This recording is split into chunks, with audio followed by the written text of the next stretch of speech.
അസ്സലാമു അലൈക്കും വിളിച്ചാ. പിന്നെ ഞാൻ ചെറിയൊരു സംശയമാണ്. ഇപ്പോൾ നമ്മൾ ദൈവത്തെ ആരാധിക്കണം എന്ന് പറയുന്നുണ്ട്. ദൈവത്തെ ആരാധിച്ചില്ലെങ്കിൽ ശിക്ഷിക്കപ്പെടുമെന്ന് പറയുന്നു. ദൈവമാണ് നമ്മളെല്ലാം സൃഷ്ടിച്ചതെന്നൊക്കെ പറയപ്പെടുന്നു. ഇപ്പോൾ ദൈവം എന്താണ് നമ്മളെ മുമ്പിലേക്ക് പ്രത്യക്ഷത്തിൽ വരാത്തത്? സത്യത്തിൽ ഇതൊരു ഇങ്ങനെ റിസ്ക് എടുക്കാതെ, ഇതിപ്പോൾ ഒരു നമ്മളെ സംബന്ധിച്ചിടത്തോളം ദൈവത്തെ ഇങ്ങനെ വിശ്വസിക്കാൻ ഒരുപാട് പ്രയാസപ്പെടേണ്ടി വരുന്നു. ഇതാവുമ്പോൾ ദൈവം പിന്നെ നേരെ നമ്മളെടുത്ത് വന്നിട്ട് തന്നെ പറയുകയാണ്, ഞാനാണ് നിങ്ങളുടെ ദൈവം, എന്നെ നിങ്ങൾ ആരാധിക്കുക, അതിന് ഞങ്ങളെ സൃഷ്ടിച്ചതെന്ന് പറഞ്ഞെങ്കിൽ സൗകര്യമാവില്ല. അപ്പോൾ ഇതെന്താ ഇങ്ങനെ ഇതിലുള്ള ഒരു സംഭവം കിടക്കുന്നത്? ഇതിൽ മറഞ്ഞു കിടക്കുന്ന ഒരു സംഭവം ഇതിൽ കിടക്കുന്നുണ്ട്. അതെന്താണ്? അതായത് നമ്മൾ മെയിൻ ശ്രദ്ധിക്കേണ്ടത്, മുൻകഴിഞ്ഞ വേദങ്ങളിൽ എല്ലാവരും ദൈവത്തിൻ്റെ പ്രവാചകൻ വന്നു അവസാനം ഒരു പ്രവാചകനുണ്ടെന്ന് എല്ലാ വേദങ്ങളിലും പറഞ്ഞിട്ടുണ്ട്. അവിടെ എല്ലാം ആ പ്രവാചകന്മാരെല്ലാം ദൈവത്തിനാണ് ബോധ്യപ്പെടുത്തിയത്.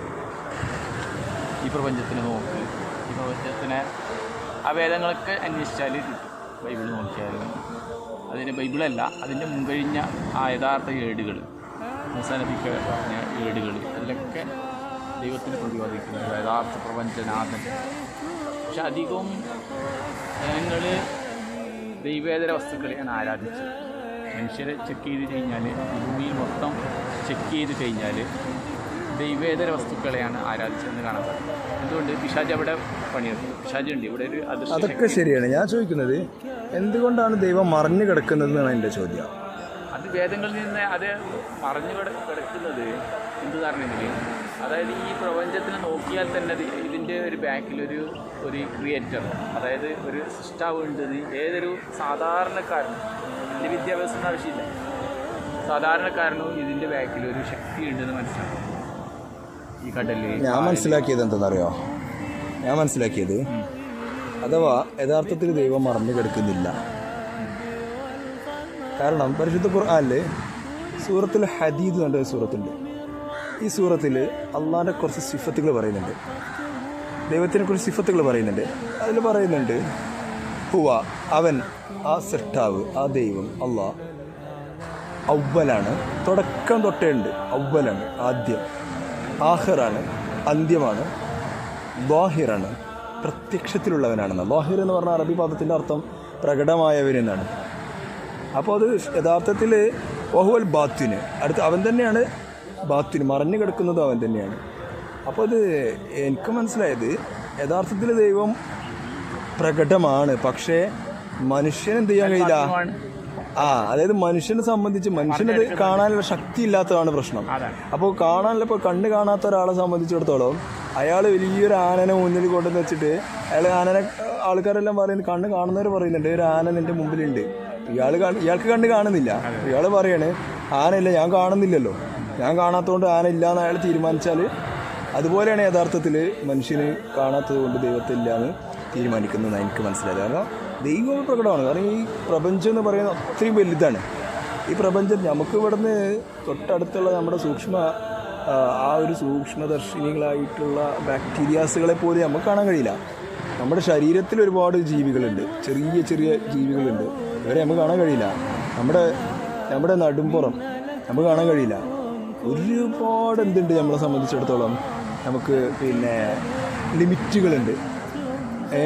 ആ ലിമിറ്റ് വെച്ചിട്ട് നമ്മൾ എന്ത് ചെയ്യുന്നത്? ദൈവത്തെ കാണണം എന്ന് പറയുന്നത് അത് പോസിബിളല്ല, നമ്മളെ സംബന്ധിച്ച് പോസിബിളല്ല. യഥാർത്ഥത്തിൽ ദൈവം പ്രകടമാണ്, ലാഹിറാണ്, എല്ലായിടത്തും ദൈവത്തിൻ്റെ സാന്നിധ്യമുണ്ട്, എല്ലായിടത്തും ദൈവത്തിൻ്റെ ഇതെത്തും. പക്ഷെ മനുഷ്യന് ദൈവത്തെ എന്ത് ചെയ്യാൻ കഴിയില്ല, കണ്ടെത്താൻ കഴിയില്ല. എന്നാൽ മനുഷ്യന് ഇവിടെ ശ്രദ്ധിക്കേണ്ട വിഷയം എന്താണ്?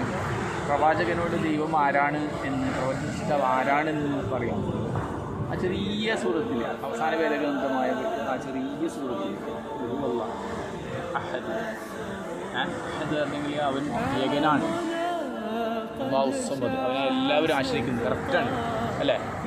പക്ഷി മൃഗാദികൾ എല്ലാ മനുഷ്യന്മാരും എല്ലാവരും ആശ്രയിക്കുന്ന അവൻ. ഒരു മഴ വർഷിക്കണമെങ്കിലും, ഏതൊരു സംഗതി വായു കിട്ടണമെങ്കിലും, അവൻ്റെ ഹൃദയം പിടിക്കണമെങ്കിലും, അല്ലേ, അവൻ്റെ എല്ലാ പ്രശ്നങ്ങളും പരിഹരിക്കണമെങ്കിലും ആ ദൈവാവശ്യമാണ്. നിരീശ്വരവാദിക്കും ദൈവാവശ്യമാണ്. നിരീശ്വരവാദിക്കും ദൈവം എനിക്ക് ആവശ്യമില്ല എന്ന് പറയുന്നില്ല. ശ്രദ്ധിക്കണം കേട്ടോ. അതാണ് പോയിന്റ്. നിരീശ്വരവാദി എനിക്ക് ദൈവഭാഷയില്ല, എനിക്ക് ജീവിക്കാൻ ദൈവഭാഷയില്ല എന്ന് പറഞ്ഞാലും അവൻ ദൈവത്തിനെ ആശ്രയിക്കുന്നുണ്ട്. തീർച്ചയായിട്ടും അവന് അദൃശ്യരായ അതികഠിനമായ വിഷമങ്ങൾ വരുമ്പോൾ അവൻ ദൈവത്തിനോട് വിളിച്ച് പ്രാർത്ഥിക്കുകയും ചെയ്യും. നമ്മൾ കാണാതെ തന്നെ ചിലപ്പോൾ പ്രാർത്ഥിക്കേണ്ടി വരും. അവിടെ മനസ്സിനൊരു തേട്ടം പോകും, രക്ഷപ്പെട്ടെങ്കിൽ അതാണ് തേട്ടോ. ഉദാഹരണം പറയുന്നത് പ്രപഞ്ചത്തിന് ഒരു യാഥാർത്ഥ്യമാണ്, അതിൻ്റെ ബാക്കിൽ ഒരു ശക്തിയാണ്. ഒരു നല്ലൊരു ബിൽഡിങ് വിചാരിച്ചു, അതാണ് ഒരു ബിൽഡിങ്. അത് ആരോ അത് തന്നെയാലുണ്ടായി എന്ന് പറഞ്ഞെങ്കിൽ നമ്മൾ മണ്ടൻ പറയും, നമ്മുടെ മണ്ടൻ എന്ന് പറയും. ഇതിൻ്റെ ആടെ അവരാരെ കണ്ടില്ലെങ്കിലും അതിനുണ്ടാക്കിയ ഒരാളുണ്ട്, മുതലാളി ഉണ്ടെന്ന് നമുക്ക് അതിൻ്റെ ഇതാണ്. ഈ ഇത്ര വലിയ പ്രപഞ്ചത്തിൻ്റെ ബാക്കിൽ ഒരു ശക്തിയുണ്ട്. അങ്ങനെ കുറേ ശക്തികൾ ഉണ്ടായിരുന്നെങ്കിൽ ഈ പ്രപഞ്ചം നിലനിൽക്കുകയില്ല എന്ന് വിശുദ്ധ ഖുർആൻ ശരിക്കും പറയുന്നുണ്ട്. ഒരുപാട് ദൈവങ്ങൾ ഈ പ്രപഞ്ചത്തിനുണ്ടായ, ഇപ്പോൾ ബഹുദൈവ വിശ്വാസികൾ ഒരുപാട് ദൈവങ്ങളുണ്ടെന്ന് പറയുന്നുണ്ട്. പക്ഷെ അവിടെ ഒരുപാട് ദൈവങ്ങൾ ഉണ്ടായുള്ള ഗുണക്കേട് എന്താണ് ചിന്തിച്ചു. ഈ പ്രപഞ്ചം തന്നെ തകർന്നു. സൂര്യന് ഒരു ദൈവം, ചന്ദ്രന് ഒരു ദൈവം, മറ്റോന് ആകാശത്തിന് ഒരു ദൈവം, അവരവന് തോന്നിയ രീതിയിൽ പിന്നെ എല്ലാം നശിപ്പിക്കും. അങ്ങനെ 10 മന്ത്രിമാരുണ്ടെങ്കിൽ നമുക്ക് ഇടുന്ന ജീവിക്കാൻ അടിയായിരിക്കും. എല്ലാം പ്രപഞ്ചത്തിന് പൊടിച്ചങ്ങ് നിരപ്പാക്കും. അപ്പോൾ ഈ പ്രപഞ്ചത്തിന് ഒരു ശക്തിയുള്ളൂ. അവൻ ഏകനാണ്, അവനെയൊക്കെ എന്നൊക്കെ പറയുന്നു. മനസ്സിലായി എന്ന് വിചാരിക്കുന്നു. അസ്സലാമു അലൈക്കും വറഹ്മത്തുള്ളാഹി വബറകാതുഹു. നന്ദിയുണ്ട് കേട്ടോ.